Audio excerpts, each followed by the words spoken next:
Hello and welcome back to my channel. This is Early Career Academic. On this channel, I explore how I set personal and professional goals and strategies to meet them. I am an academic, as I said. I am a teacher and a scholar. I'm also a wife and a cat mom, and I'm a Passion Planner ambassador. What that means is I really love Passion Planner products. I put links to them in the description of this video. If you use my affiliate link, I do get a small commission off of any sale, and it helps support this channel, certainly. But more importantly, I explore how the Passion Planner really has helped me over the years achieve personal and professional goals and how it is doing that in the present. Today's video is a look back actually at the past.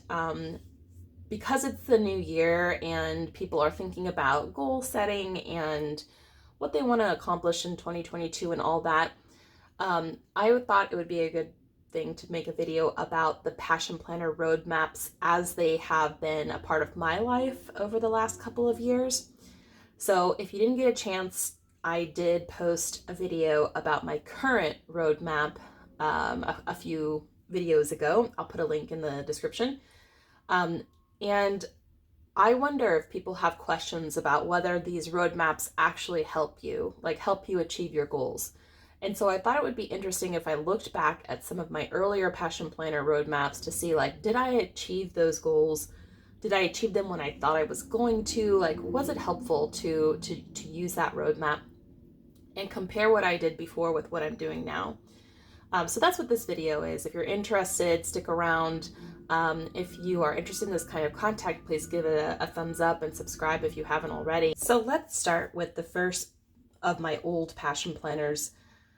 I realize now that I actually probably didn't keep all my old Passion Planners. This is one of the earliest ones that I have. I have one other earlier one that I didn't do a passion roadmap at all. And I'll talk about that in a little bit here. Let me just put this thing over here so it's not sticking out. Okay, so as you can see, my planning style was very different in this particular year. This year, and this is, by the way, the small Passion Planner. It actually might be slightly smaller than the current small. They changed the sizes since this year, so it's possible this is a little smaller than the current small one. So this was actually, I did this roadmap in 2015. And as I said, I had one other earlier Passion Planner that I didn't use the Passion Map at all. But in 2015, I was still in my PhD program. I had met my husband. I did this in September, so we had just been together a year at that point. And I did not have a full-time job. I was an adjunct faculty at several institutions, and I also worked at as a marketing director for an after-school enrichment company at one point. So the exact dates of all that are a little fuzzy to me, but I just want to give you some context for what my life was like when I did this roadmap. So what I did, the goals I set for myself here, the 3-month goals here include finishing a dissertation chapter and applying to jobs. And then the 1-year goals for that year were get a tenure track full-time teaching job and achieve financial stability. Then my 3-year goals were publish a book, become married, and have my first child. And that would have been by the year 2018. And then for lifetime, I had essentially similar to what I have now, which is, have my husband, have my single family home and my job and my children, very kind of basic. So interesting thing, I definitely didn't finish. I don't remember exactly the dissertation chapter finishing schedule, but what I can tell you is this was one of the later chapters in my dissertation, and I didn't finish the dissertation until the year 2017. So it still was several years later before I kind of finished up that goal. I did apply to a lot of jobs, and that's actually part of the reason why it took so long for me to finish my dissertation, because when you are applying to academic jobs, you're not just submitting a cover letter and a resume on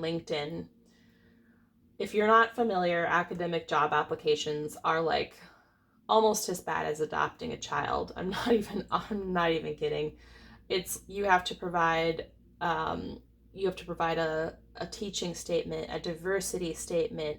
You have to have your CV. You have to have you have to have letters of recommendation from 3 people every single time. You have to you have to pull all these materials together. In some cases, a sample chapter. In some cases, a sample syllabus. And so on and so on. It's been a while since I've been on the market, so my memory isn't as sharp about what all you needed, but it's so much stuff. And then if you make it to the interview round, you have to go on campus, and sometimes you do a teaching demo, and sometimes you do a job talk, and you meet all the grad students, you meet all the faculty colleagues, you do all that. And that's just for a single job. And then you have to do that for every job that you're applying to, right? Or like at least the application part of it. And I applied in this year because the market was so bad. There's so few there. It's worse now, but back then it still sucked. There were so few jobs for so many applicants. I applied to as many jobs as I possibly could. So I was applying up to 20 jobs and trying to finish my dissertation and working crazy amount of hours trying to make ends meet. It was just a really hard time in my life. It's kind of a miracle that John and I ended up together as married people, because I don't even know when I had time to date him. In any case, I did, by the year 2018, I absolutely was married to him. In fact, we actually got married a few months after I made this wish list. We got legally married, we eloped, and then we had our wedding in the year 2017. So marriage, check. We did that. Apply to jobs, check. And that's what this breakdown here is all about. All the things I needed to do to prepare for the job market. And I did all those things. I absolutely did those things. Did I achieve financial stability by the year 2016? Absolutely not. In my quest to achieve financial stability, I did leave academia for a while. I became marketing director for an after-school enrichment center, and that helped a little, especially when they added an incentive bonus structure, because I, of course, was really good at this job. And so I quickly kind of started earning more money than I ever had. But that was just like a horrible job situation, so I left. Went back to academia, and then very thankfully in that first semester got hired mid-year by Mason full-time. So it wasn't until the spring of 2019 that this financial stability goal was met. And of course, our children quest, if you guys have been watching this channel, is ongoing. Definitely did not have a child in the year 2018, still don't have a child. So I guess maybe one of the lessons I'm learning from looking back at this here is that I did achieve some of the goals I had set for myself, just not exactly in the time frames I was anticipating. And some of it was largely out of my control, like the child thing, could not have anticipated that. The job thing was somewhat in my control. That's what I was trying to do here, was control it.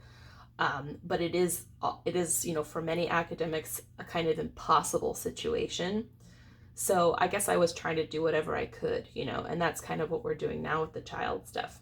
But I did eventually finish my dissertation. So, okay, so that's that roadmap. Now, we're going to take a look at this one. This is actually another medium size. It's the same medium size as the one they have now. And I got the black back then and covered it in like cool stickers. This is actually a bar in the Keys that my family likes to go to when we're down there. And I learned code Python when I had this book. Okay. So this was for the year 2019. I did this in August 2019. Okay, so fast forward in my life, and at that point I was married. I had a full-time job. Still no children. Okay, I hadn't even experienced pregnancy, and so that's where I was in my life when I wrote this wish list. So in the 3-month goals, I had set for myself, become pregnant or start adoption paperwork. And that's because at that point in the fall of 2019, we had already undergone infertility diagnosis, and they came up with unexplained infertility. But because it was at that point we had been trying for a year and a half, I was preparing myself. You know, I like, as you guys can tell, I like to have a plan, and I was preparing myself for a possibility of not being able to become pregnant. So, so that I highlighted that because in this fall, was it this fall? We had begun the process of foster to adopt paperwork. Yes. Which we proceeded to do into 2020. And we had to do all the classes, all the coursework and everything virtually because of the pandemic. Have at least one article finished. I did publish an article in 2019. However, I think in this fall was one of the hardest falls for me mentally. I really struggled in this semester mostly because of the infertility. I was just trying to keep my head above water. I felt a lot better about it in the spring of 2020. And then the pandemic happened. So I'm not sure if I actually finished new articles in that time, although I did publish something in this year. Blog. I definitely blogged. That happened for sure. I used to have a food blog that I updated regularly, so that might have been that. I don't remember. Apply to some conferences. I definitely did that. 2020 would have been a heavy conference year if not for the pandemic. And so that means this year has been a heavy conference year because all those got shifted. Book research idea. Like that's where I have here this 1 year goals book proposal. I did put together a book proposal in the year 2020. That happened. So by August of 2020, I'm trying to think, I'm not exactly sure when I did it, but I did do it. So I have a proposal. I just can't remember because the pandemic has messed up my understanding of time. But it did happen. Financial security, absolutely that happened. Absolutely. John and I paid off a ton of debt. I got a stable job with amazing benefits. He got raises in his work. Like, I'm not saying we're wealthy per se, but especially for the area in which we live. But we do not have to stress like we did before. Like we were so broke before, you know, we stressed out every time we ordered takeout. It was like that. Now, obviously ordering takeout means we had a certain level of financial acumen that others don't, right? But it was stressful, and in this year for sure we achieved that, which was amazing. Be a mom obviously didn't happen. So by August 2022, I wanted to have 2 kids, a single family home, a tenure track job, and a book contract. I do not know about the kids situation. By August of this coming year, it'd be wonderful if we had at least one adopted child. I just have no way of knowing that. I very highly doubt we're going to have 2 kids by August. It would literally take like a fairly rapid multiples adoption, which I just don't know if is in the cards. Single family home is potentially more doable. Not sure. Tenure track job, don't have any plans for that at the present moment. My job is full-time. It has great benefits. It is, however, not tenure track, although they have been talking about a teaching tenure option. So who knows? A book contract. I actually am talking with a publisher right now. We're supposed to have a meeting in the new year, so that could be on track for me to accomplish that goal. Lifetime, to have tenure, to have 2 to 3 children, a home with a garden, publish academic and popular writing. These goals are similar to my current lifetime goals, except I don't really care about tenure anymore. That's rapidly disappearing from academia anyway. It would be nice to have at least 2 children. I just don't know if that's in the cards for us. Still want a home with a garden, and I still want to publish my writing. So that is very similar. And what I chose from my game changer map over here in the year 2019 was getting a tenure track job. Actually, I had two things here. Baby on one side, tenure track job on this side. And that's because I think I wasn't sure about my job at that time. I wanted to keep my options open. But by the end of this full semester, I felt like way better about it. And I wasn't as obsessed with moving away to some other job. And then the pandemic happened, which erased any like hope of that anyway. So I moved on from that goal. Baby goal, obviously still happening. Okay. And then I have one more book to show you. This is the large. I just want to show you for scale. Like this is my current planner, and it's a medium, and then this is the large here. Okay. I had at one point I had left Passion Planner for a different planner, and then I returned to Passion Planner and I ordered the large, I think because I couldn't remember what size I used to use. I'm not entirely sure, but I typically would not have picked this size. So, okay, let's take a look. This is me writing. Oh, I did this out of order. This is me writing in 2018. So before the book I just showed you. That was, my goals were offer for a full-time job, or plan to freelance and teach, become pregnant, write a journal article, pre-design my classes. I think I was feeling really overwhelmed, and I was like, if only I just had classes I could teach without having to revise them every semester. But of course, that's really hard to do when you're an adjunct and you're getting random class assignments. I did this in October of 2018, so I haven't, at the time I made this, I didn't have a full-time job. I was still an adjunct. I did get an offer for a full-time job literally by when I thought I was going to, because I got hired in the middle of the year, in the middle of the academic year, right at the start of the new calendar year. Did not become pregnant. In the 2019, not sure if I wrote any articles at that time. I can't remember. I have since published a chapter in a book, and that came out this past year. So I did write something in the year 2020, but in 2019, I just can't remember if I wrote anything.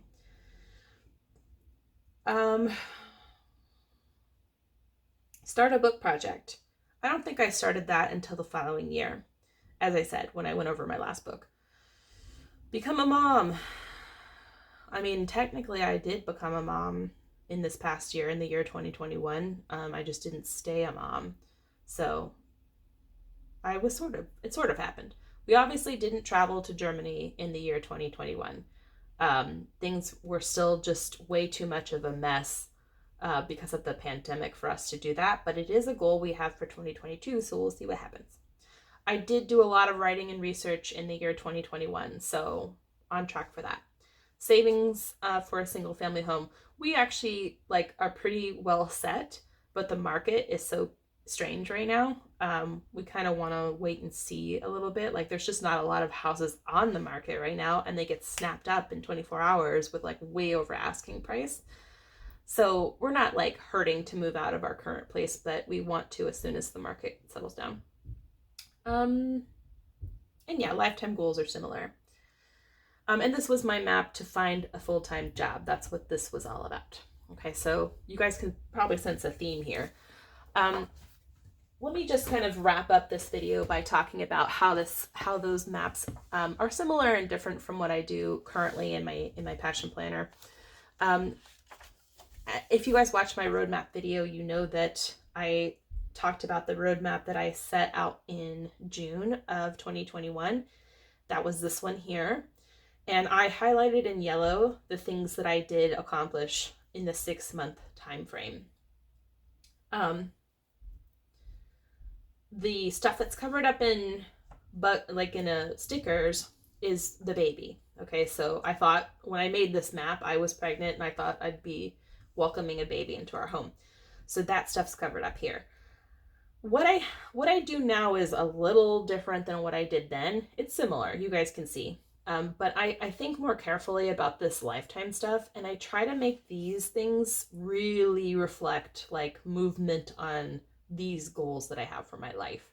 So if you guys took a look at my my Passion Planner roadmap video for the new year, I am much more purposeful about making sure that each one of these things corresponds to one of these things, and so on and so forth, coming down the time funnel.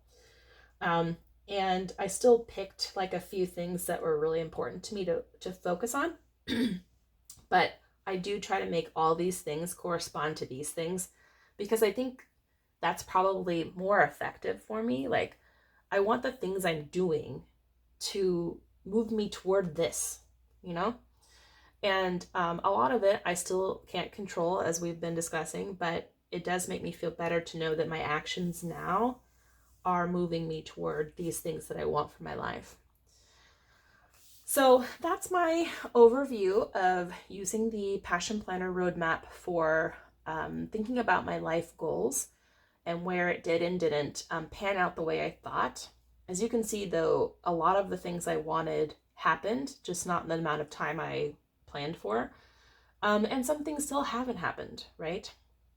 But I think because I still want them, it's kind of interesting for me to think about wanting something that is taking much longer than you thought it was going to, and like reflecting on then how much you really do want it, because you drop things all the time that you don't achieve, that you realize you don't want, right?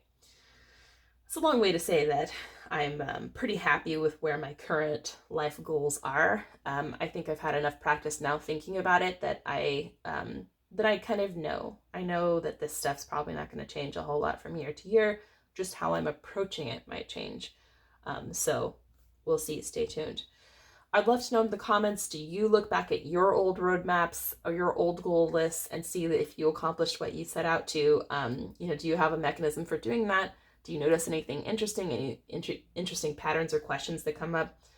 Thanks again for watching. If you like this kind of thing, please give it a thumbs up, subscribe if you haven't already, and stay tuned for some more videos on productivity, goal setting, and academic life. Thanks for watching.